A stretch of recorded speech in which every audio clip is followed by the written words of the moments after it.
Recent preparation নিচ্ছ, তোমরা এর আগের বারে যে কারেন্ট অ্যাফেয়ার্স রেডি করেছিলে সেই কারেন্ট অ্যাফেয়ার্সটা কিন্তু এবারে কাজে লাগবে। কেন বলছি?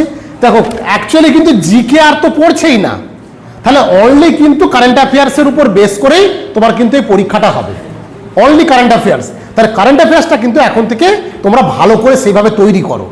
এবং যেভাবে আমি তোমাদের অনলাইনে যে ক্লাসটা নিচ্ছি কারেন্ট অ্যাফেয়ার্সের, যে বুধবার 30টা করে বা 25টা করে যে জিকের ক্লাসটা হবে, বেলা 2:30 থেকে স্টার্ট হবে, প্রত্যেক বুধবার ওই 2:30 থেকে স্টার্ট হবে। যদি কেউ করতে চাও ওই অনলাইনে জয়েন করতে পারবে তোমরা। দিয়ে ওখানে কিন্তু 20টা করে কারেন্ট অ্যাফেয়ার্স আমি প্রত্যেকবারই কিন্তু নিয়ে আসবো। তোমরা কিন্তু কারেন্ট অ্যাফেয়ার্সগুলো এমনিতে নোট করে নেবে বা এই ক্লাসটা কিন্তু অ্যাটেন্ড করবে, ঠিক আছে?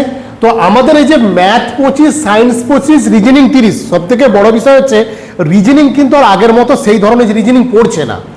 তোমরা কিন্তু সেটা ভালো করে প্রিপারেশানটা ওই রিজনিংয়ের উপর কিন্তু নাও, কারণ রিজনিংটা তোমাকে একটু লেভেল বাড়িয়ে করতে হবে।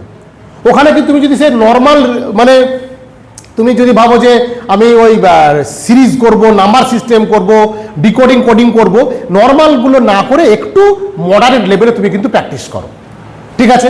তো এই দেখো, একদম দেখো সিস্টেমেটিক, প্রথম সেকশন কন্ট্রোলার, তারপরে এএলপি, তারপর JE, technician, NTPC undergraduate, group D, মানে রেলের কিন্তু একদম বছর ভোর ক্যালেন্ডার, প্রচুর পরীক্ষা। তো তোমরা প্রিপারেশনটা সেইভাবে নাও এবং নিজের প্রিপারেশন কিন্তু অলরেডি জানতে পারবে তোমরা কিভাবে এটা তুমি এগোতে পারবে। আর সবথেকে বড় কথা, আমাদের সিলেবাস প্রায় সেম, সেই সব জায়গাতেই ম্যাথ থাকছে, সায়েন্স থাকছে, রিজনিং থাকছে, জিকে থাকছে। সায়েন্সের ক্লাস কেমন লাগছে ম্যাডামের এখন? ঠিকঠাক তো? তো ম্যাডাম ফিজিক্স আর কেমিস্ট্রিটা নেবেন, আর কৌস্তব আমাদের বায়োলজি সেকশনটা কৌস্তবকেই দেবো।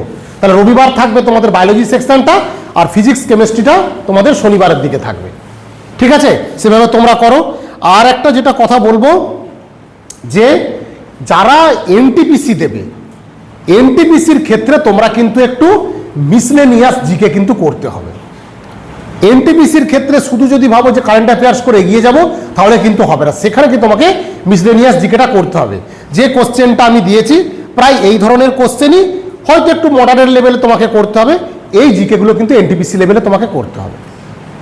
আর মক টেস্টটা কিন্তু খুব ভাইটাল, মক টেস্টটা তোমরা একটু ভালো করে দাও, কারণ মক টেস্ট না দিলে কিন্তু খুব সমস্যা। আর যেটা আরেকটা কথা, তোমরা যারা এখনো পর্যন্ত গ্রুপ ডির ফর্ম ফিল আপ করোনি, যে সেফ জোন তোমাদের বারবার অনেকে জানতে চেয়েছিলে, তো আমি 5টা সেফ জোন বলে দিয়েছি। দেখো, সেফ জোন বলে কিন্তু এখনো বলবো, ক্লাসেও বলবো এবং ইউটিউব ভিডিওতে আমি বলেছি, ওতে কিন্তু সেফ জোন বলে কিছু নেই। কারণ অনেকে আমাকে তোমাদের মধ্যে মেসেজ করছে, স্যার ওই 5-6টা জোন তো অন্যান্য চ্যানেলেও বলছে। তো বিষয়টা কি? বিষয়টা তো সবাই টিচার, সবাই পড়ায়, সবাই দেখতে পেয়েছে যে এইগুলোতে কাট অফ তুলনামূলক কম হয়, সিট সংখ্যা বেশি, তাই সেফগুলো সেফ জোন। তাই তোমাকে বলবো যে প্রিপারেশনের ক্ষেত্রে সেফ বলে কিছু নেই, তুমি তোমার প্রিপারেশনটাকে তুঙ্গে রাখো। হ্যাঁ, এইভাবে যেহেতু কারেন্ট অ্যাফেয়ার্সটা খুব ভাইটাল আকার নিচ্ছে, তাই তোমরা পুরনো কারেন্ট অ্যাফেয়ার্সগুলোকে একদম খাতা নোট করে সেইভাবে সিস্টেমেটিকভাবে একটু সাজাও। না, জোন দেখো, ব্যাপারটা হচ্ছে আমি মেয়েদের ক্ষেত্রে বলি বারবার, তোমরা কলকাতা বা মালদা এটা তোমাদের ক্ষেত্রে ঠিকঠাক আছে, সেখানে সিট সংখ্যা কম থাকলেও তোমাকে লড়তে হবে। ভাবো যে আমাকে ম্যাক্সিমামটা করে আসতে হবে, সেইভাবে আমাকে লড়তে হবে, ঠিক আছে? না, ন্যাচারালি এবার তোমার সেটা ভাগ্যের ব্যাপার। তো অনেকের পড়ছে আমাদের যেমন টিসিএসএই পড়ছে, আবার অনেকের পরীক্ষা দিতে যেতে হচ্ছে তোমার উড়িষ্যা যেতে হচ্ছে। তো এটা বলা যাবে না কি হচ্ছে, কিন্তু মেয়েদের বলবো তারা নিজেদের সারাউন্ডিংয়ের মধ্যে ফর্মটা ফিল আপ করলেই সব থেকে ভালো হয়, ঠিক আছে? তো চলো তাহলে এইভাবে তোমরা প্রস্তুতিটা নাও।